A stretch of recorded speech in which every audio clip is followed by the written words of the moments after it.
Hopefully I don't have a nip slip.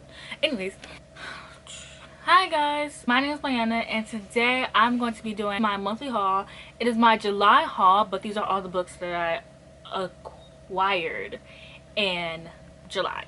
So I don't have as many books as I had last time, but I don't have as many books as I read as last time, and I'm now starting this new rule where I can only buy a book after I've read it, just because I have a terrible habit of buying books that I haven't read before and not buying books that I enjoy. So I own more books that I've read a lot of books, as you guys know, but I don't own as many as the books that I've read. And like a lot of the books that I've read, like they're like my favorite books and I still do not own them, but they're usually from like genres that like I don't read as much from. So I'm working on getting better at buying books as I run them, especially like the Kindle Unlimited like romance books. I own like none of the romance books that I've read, like literally no Penelope Douglas books, none. So I really want to get better at that. Anyways, let's just get into the haul. So the first book I have to haul for you guys is Plain Bad Heroes. This is actually the July pick for my Dark Academia book club. We'll be talking about this book July 29th at 7 p.m. Eastern time. And we've already read Catherine House and Bunny, and those live streams were so fun. If you want to go watch those, they're still up. If they're not, just check my live stream playlist and they'll be in there. But yeah, this one is a Dark Academia book. I don't know what it is about. I just picked it because it's really hyped. This is like the biggest book that we have so far for the book club, but I think it will be really fun. And I think this one is queer. I could be wrong, but I am actually like really excited to get into this book. Next book is Gear Breakers, which I haven't read, but the author is an Asian author, I believe, and I've been seeing her on Twitter all the time. If you guys follow Rocky from Rocky Marie, she's releasing a book next year called Ophelia. I literally forgot the title, but I'll post a picture, okay? And she's one of my friends on Twitter, and the author of These Violent Delights and Counting Down with You, Rocky Marie, they are all friends, and I basically have read I've only read Counting Down with You, but I do have These Violent Delights, and I do own this one. I'm gonna own Rocky's book. I think there's two other people in their friend group, but I just was already excited for Gear Breakers. This one is a queer book, and the cover is absolutely stunning. Like, oh my gosh. And they're about gear breakers. It's probably like, from what I gathered from the description, it's a typical fantasy book that has like, there's something called a gear breaker, and she's like a rebel who specializes in taking down wind-ups from the inside, and I guess she gets like a special job. I know it doesn't sound really interesting, but I highly suggest you go look at the Goodreads for it, because I'm really excited for this book. Like, it's so beautiful. We have this, and then we have This Poison Heart, which I have read, and I really like this book. I ended up giving it 4 stars. This one is about this girl named Bree who has this power to control plants, as well as the fact that plants just kind of follow near her. And as you can see, I'm in my poison ivy look today, because you know I love plants, fake plants. I haven't really been able to keep alive plants, but we're getting there. I loved reading this book because it just taught me so much about plants. And yeah, so plants also kind of gravitate towards her. Like, whenever she stands at the grass gets greener, trees get like sprout a little bit more, dead plants and trees come alive, like things like that. Adopted, and she has 2 moms, and she ends up getting this house. She gets the house from her birth mom's sister, so her birth aunt, and she ends up discovering this house, and discovers that her birth mom and her aunt and her entire family dealt with poisons, and they kind of have like this secret like poison shop, and it's a secret apothecary, and it's really good. This book talks a lot about mythology, Greek mythology, which a lot of people, I mean, I guess because the book had just came out, so nobody's really read it yet, but it wasn't really in the description from what I remember, or like the promo. But it talks about Medea, and it talks about Hecate. I personally really liked it. The book was, I'm not gonna talk about my thoughts on the book because it's in my main wrap-up, and I don't want to spend too much time talking about it, but I did give the book 4 stars, so I highly recommend you check it out. Next book I got is The Bone Maker by Sarah Beth Durst. This one is it's about 5 heroes risk their lives to defeat the Bone Maker, and I really got this book because it seemed like a found family trope, and you guys know I love found family. Like, It is like my favorite trope ever, so I've been trying to read more found family tropes. And I got this book because I have read a Sarah Beth Dirks book before.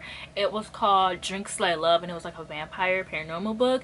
And I watched the Lifetime movie, which it was good for a Lifetime movie. I personally really liked the movie, but it was good for a Lifetime movie. It has Sierra Ramirez, which I was obsessed with her at the time, and it has like Greg Sulkin in it. I mean, I think the plotline of the story was really good, so I went and read the book. And the book was a bit weird, but I still liked the book. It was just like, it has some weird things in it, so I do want to check out another more recent book of hers, because I also want to read another book she has, like it's called The Queen of the Something, and I want to read that she wrote. But I really want to read this one because it's a standalone and it was cheap and like small, and the cover's kind of giving, I'm not gonna lie. So and then I bought The Blade itself, and I bought this one because I own the book in a special edition hardcover. I only own one book in the special edition hardcover, so I want to read this book, and then if I like it, I'll continue on and get the other paperbacks and then get the hardcovers. I know it sounds like a lot, but I would rather have one of each, or like I want to read the paperback because like the paperback is like easier to read from. And I'm actually planning on starting this after I finish filming videos for today, so hopefully by the time that this video goes up, I've already read it, and maybe you can go and even see my Goodreads review of it. But I bought this book because Yasmin from Yasmin Be Reading and Bethany from Beautifully Bookish Bethany both talk about these books, and I've been watching their channel for a while. Bethany has a vlog on it, and yes, they both said that the book itself was like kind of boring, but the characters are funny, and that's one thing I look for. That's one thing I look for in books. Like, I could like a book because I find the characters funny, or the plot, or, well, I'm not really a character person, so a book has to be super amazing for me to just love the characters. But if it's like funny, like or a character that I can fall in love with particularly, then yeah, it's usually a funny character. Like, I love a comedian. So hopefully I really do like this book. Sweet Hint, which I've already read, and I've already talked about this book so much. This book is about this girl who just got broken up with, and she makes sweets, and this guy, he's a DJ, and they don't really get along, and their mutual friend, because they run in the same friend group, their mutual friend is getting married, so now they have to both be in the wedding, and it's a fourth proximity trope. And it's also the main guy, he's also bi, and it just shows like a soft black male character, and it's also a black love book. So it's pretty much everything you could love in a romance book, like enemies to lovers, small town, forks of proximity. I cannot say the word, don't judge me. Like, you're gonna eat it up if you like any of those tropes. And then on the same note of romance, I got For Vacation Only, which I also read. This one is Friends to Lovers, which I think I've been saying I don't like Friends to Lovers. I think I do like Friends to Lovers, but the Friends to Lovers books I read were just not my thing. So like, I'm gonna be kinder to Friends to Lovers and give it a try, because the books I've read last month and the month before that, like, I've read a lot of Friends to Lovers and I really like them. So I don't know, maybe it could be a trope that I like it if it's written by the right author, but I don't want to say I don't like that trope. It's just not like my favorite trope, basically. But it could be if I like read more of it, because I've read Kennedy Ryan's books, and hers are Friends to Lovers, and I don't really like those. And I think like in like dark romance, I don't really like Friends to Lovers, but it could be done well. I think the characters have to have banter, you know, in order for me to really like it, or a good dynamic. But this book is about this guy who, he just got stood up at the altar, and his honeymoon was on a cruise for some reason, and the girl who works on the cruise with the pink hair, she is a singer on the cruise, and her boyfriend, who like ran like the singing thing, just left her for her arch nemesis. So now he's on the cruise, and they run together, and she's showing him, she's like his tour guide, and they become more involved. And I really like this book. I thought it was super cute. The next book is The Ones We're Meant to Find. I actually started this book, but I put it down because I started it on my iPad, and I thought I wanted to read it physically, and luckily a subscriber has sent this book to me. So Ava, if you're watching this, thank you for sending this book. I kindly appreciate it. I literally cannot wait to read this book, and I do have it on my summer TBR, so I will be getting to it by the end of summer, but hopefully I can get to it in July. And the cover is just so like beautiful. And this one is a sci-fi book. It is about, I think they're sisters. One of them kind of lives on a deserted island, and the other one I think lives in an eco city. And like, it's a sci-fi, did I say it was a thriller or sci-fi? It's a sci-fi book, and it's really sci-fi by like the first chapter that I read. I really liked it by the first chapter, so I can't wait to continue on with this book. Next book I have is Like Home, and I have not read this yet, but this one is about, this one I read I kind of went by the cover and I was like, oh my gosh, this book has a found family, and then I just ran with it. And I should have read the description, but this book is about this girl who has this group of friends, and her friends are slowly leaving town and she only has one friend left. So when I think like some riots start happening and the store of her friend is targeted, she is shut out by her friend and doesn't really know what to do, and it sounds really sad. I don't know, I didn't really want like a sad like black I don't think it's black trauma, but like obviously the main character is black and her friend isn't, and she's gonna treat her some way just because she's black, and probably racism. I don't know, I'm not gonna judge a book by its cover. I'm judge a book before I read it, but I'm just gonna be very wary going through this book. But I bought it, so I'm gonna read it. The next book I bought is Charming Like a Verb, and this is a romance book. And this book, I don't exactly remember what it's about, but it's about this guy, and basically he wants this girl, but she's like, you know, like, nah, like, you know, I forgot, she keeps brushing him off, so he's basically trying to win her over. And it's a black love book, and the cover is beautiful. And then we have Off the Record, which I have read like 2 pages of, but this book is basically compared to Grown. And I also didn't know, I'm okay, like this book I'm okay with going into it knowing that it's probably gonna have like some traumatic things about it, but also I'm kind of scared because I want to read like happy books, but I do want to support black authors, so I am gonna read this book. And it's by, I think the author has wrote another book that's pretty popular right now, but it's basically about the main character who loves writing, and she enters a contest called Deep Focus magazine. Finds herself catching feelings for the subject of her profile, and her world is expanding rapidly. She doesn't know whether she's flying or falling, but when a young actress lets her in on a terrible secret, the answer is clear: she is in over her head. I cannot wait to read this. On this streak of black books, I have Simone Breaks All the Rules, and this cover is just so like pretty and like pink, and I don't really remember what this one is about, but oh, she's Haitian, and her parents sent her to an all-girls boarding school to enforce the no dating rules, and she wants to go to prom on one condition: her parents have to select a date from a nice Haitian immigrant family. Obviously she is desperate to avoid the setup since she has had a crush on another boy. It's time to take action. Simone and her fellow late bloomer friends make a senior year bucket list of all the wild things she hasn't yet to done. And this sounds like what I've been looking for, like a fun book about a black main character. And obviously, like, there's nothing wrong with the other books. I just want something that I can go into and like know I'm not gonna come out crying. Even if I do come out crying, I don't know going into the book that I'm gonna come out crying. So obviously there's nothing wrong with the other books. I'm still gonna read them, I'm still probably gonna enjoy them, but you know, sometimes I just want like happy black books, like just happy. Like, speaking of happy black books, there's the complete opposite, which is Hurricane Summer. So I actually read this and I had to buy it because the cover is absolutely stunning. I gave this book like 3 stars, and it was on the lower end of 3 stars, but like I said, I had to own this book because I want to support the author. The author actually is a character on Riverdale. She plays one of the Josie and the Pussycats, and this book is about this girl, and she goes to Jamaica for a summer because she wants to see why her dad loves the Jamaica more than he loves her and her sister. And there's a hurricane coming, so they're preparing for the hurricane. It's really sad and it's really depressing, but it has like a beautiful description of Jamaica, but it also shows the bad sides of Jamaica as well. Like, it doesn't glamorize it. And I thought the book was really good, but it made me so sad. I remember I was reading this book at 6 o'clock in the morning, and I literally was crying like my eyes out. So, and I bought this book, Curse of the Spectre Queen, and I forgot what this one is about, but I think it was compared to like Indiana Jones and like another one of those adventure book movies, and it sounds pretty good.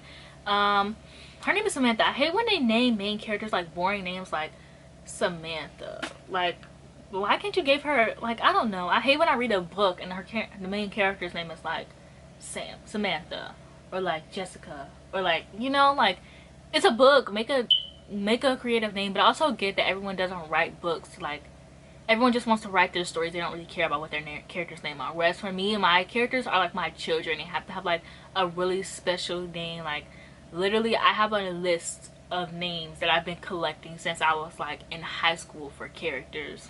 She puts away her childish fantasies of adventures the day her father didn't return home from the Great War, retreating to the safety of the antique bookshop where she works, but a mysterious package arrives and a diary inside. Sam's peaceful life is obliterated. And I don't want to read more because I don't want to be the kind of booktuber who reads the book description to you. There's nothing wrong with that. That just ain't me. And as you can see, I got all 3 of these books from Target. I got these 2 on like a sale, and I just went back and bought this like the other day. I have a problem, like literally when I go to work, I literally go straight to the book aisle and I see what they have. And recently I haven't had anything new, but literally if I see something that I like remotely think is good, and like this one, I've been trying to get into like not so popular books recently, just because I have a video where I want to recommend underrated books. So some other now with this one I'm most excited to read, and this one is about this girl and she's best friend with these 2 brothers, and they have like their own like little found family trope, and she ends up dating one of them and it ruins their entire like friendship. And so then I think one of them like goes off to college or something, and then he ends up coming back and she is gonna fake date one of them. And I just cannot wait to read this. Like, this is what I wanted. I wanted a black girl in a fake dating trope. Like, I wanted a black girl in my favorite tropes, fake dating, found family. Like, it's literally giving me everything I could ever ask for, and hopefully the book just gives, because I have been giving for so long and now it's time that I receive. Then next you have Want by Cindy Pond, which I have read this month, and this one is a sci-fi book about a sci-fi world. It's about where like the elites are divided by their wealth, so like the more money you have, the better you are off in life. Like if you are wealthy and there's like a virus going around, you can actually pay to like for that, to get that like a mask for that virus, whereas if you're poor you can't. And I think, and then they end up becoming fed up with this, and this book also has a queer character, by the way, and they end up becoming fed up with it, and they end up like kidnapping one of the characters. It was like a fun sci-fi book. It actually reminded me of Blade Runner, the second one. I thought it was fun. I gave it like a 3-star read. I kind of did want a little bit more from it, but I don't mean this in a mean way, but it is a YA sci-fi book, and sometimes with YA books they just don't hit as well as you want them to. But yeah. Oh, I also got this from a booktuber. This recommendation from Deborah from Banshee. It's either, I think it's Banshee Books on Instagram and Banshee Reads on YouTube. I'll link her channel either way, but she did this really cool video on books that would be really good movies, and I thought it was really fun. So I was like, oh okay, well I'll check this out, because it sounded similar to Blade Runner and it felt really similar to the movie. So definitely don't let my reading of this book discourage you if you sound interested. The next 2 books were also Target buys, and we have Dead Dead Girls and Wild Women in the Blues. So I bought both of these also on sale. Well, Target books are always on sale because no bookstore really sells the book by the price at the bottom that you see here, except for Barnes & Noble. So they just mark down 20% off, but it's really just how much they're selling the book for. Because if you notice, Amazon and Target kind of have similar prices, so you can also price match to Amazon if the price is lower by going to guest service. You know, just some Target tips for y'all. But these were actually like on sale of the sale price.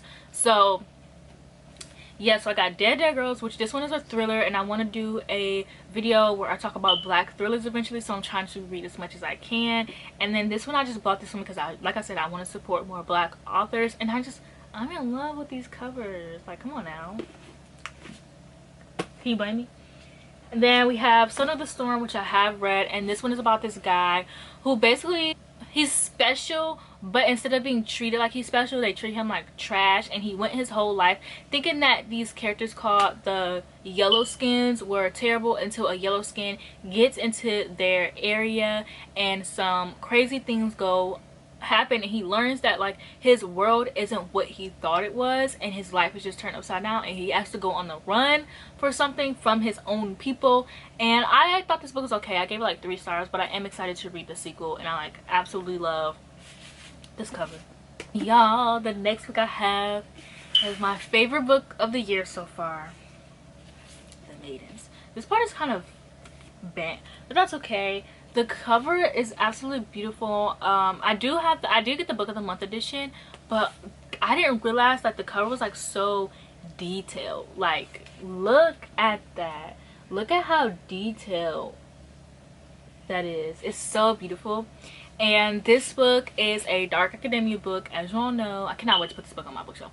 This book is a dark academia book, and it is about this girl, this woman who finds out she is a, oh damn, I forgot what she did, but she basically does like group therapy as a job, and her niece calls her one day and she finds out that her niece's best friend died. So they go to the school and they think that it's this teacher because he has a secret society called the Maidens, and the main character is like trying to suss them out and trying to like get the details from them. And this book was just like, the ending was insane and the book was just so good. The first half of the book I did find a bit boring, but the plot twist was so good that like I didn't even end up caring. Basically, this book we have is Greek mythology, and I bought this, oh, it's actually Greek myths, the complete and definitive edition, and I bought this one in my like classics era, and I do still plan to read it. I've talked about this book before, and it basically just tells you like all the Greek mythologies, and this is the book I've been looking for. Like, I wanted a book of everything in one book so I can annotate it and tab it and, you know, just use it for further knowledge. And the next book we have is Goblin, and this one is a short story book. I've read the first story, and the first story was fine. It's about this time named Goblin, and it's very weird, and the first story I read was okay. I actually cannot wait to read the next one. I was supposed to read this book every day for a week, and then I don't know what happened. The next book I have to talk about is For the Wolf, which this book was actually sent to me by Orbit, and I was so excited because this is one of my most anticipated books of the year, and I ended up giving it 3 stars. So this book is about how the first daughter is for the throne and the second daughter is for the wolf. So this book is about the main character who is for the wolf, and then I think the second book is about the daughter who is for the throne. And she's basically sent off to live with the wolf. Is a Red Rising, what? It's a Little Red Riding Hood retelling, and I just thought it was okay. Like, I wanted like a monstrous boyfriend out of this book, and it ended up being like super insta lovey. Like, she ended up falling in love with him so fast. And like, I did love the wolf, and I really loved like his character, but I just felt like the romance wasn't giving what I wanted it to, and I actually just ended up getting bored throughout the book because I didn't really care about the fantasy world. And there were chapters following her sister, which, oh my gosh, I did not care about at all. I am going to be reading the second book, but I think I had way too much high hopes for this book, and that's my own fault, I guess. And then the last book I have to talk about for this haul is The Other Black Girl, and I also read this book in June. And this book is about this girl. It's a thriller book about this girl who works in an office, and she's the only black girl in her office, and she's been wanting another one, and then another one does come along. But as soon as that black girl comes along, she starts getting letters like leave the office, and her coworkers start treating her very weirdly, and they're starting to gravitate towards the black girl. And this book is promoted as a thriller, but it's really not a thriller. Like, nothing was very thriller-y about the book except for like the ending and the plot twist. But I mean, so if you're into thrillers, then I would say like don't go into this book thinking you're gonna get thrillers, because that's not what you're gonna get. But I would say that if you're into like the whole, like, it's compared to Get Out and The Devil Wears Prada, which don't go into this book thinking you're going to get Devil Wears Prada kind of drama. You're going to get microaggressions, you're going to get racism, you're not going to get like fun cutesy drama that's like hilarious. And I don't really think that it's like Get Out. A lot of books recently have been like black books that are thrillers have been getting compared to Get Out. Most of them have been compared to Get Out. I don't mind. I personally still read them and enjoy them. I ended up giving this book 2 stars, and this was like this to me, in my own opinion, was like the least like Get Out of all the books that I've read that are compared to Get Out, to be honest. But yeah, that is it for this haul. If you like this video, be sure to like this video, and I'll see you guys in my next, oh, don't forget to subscribe, and I'll see you guys in my next video.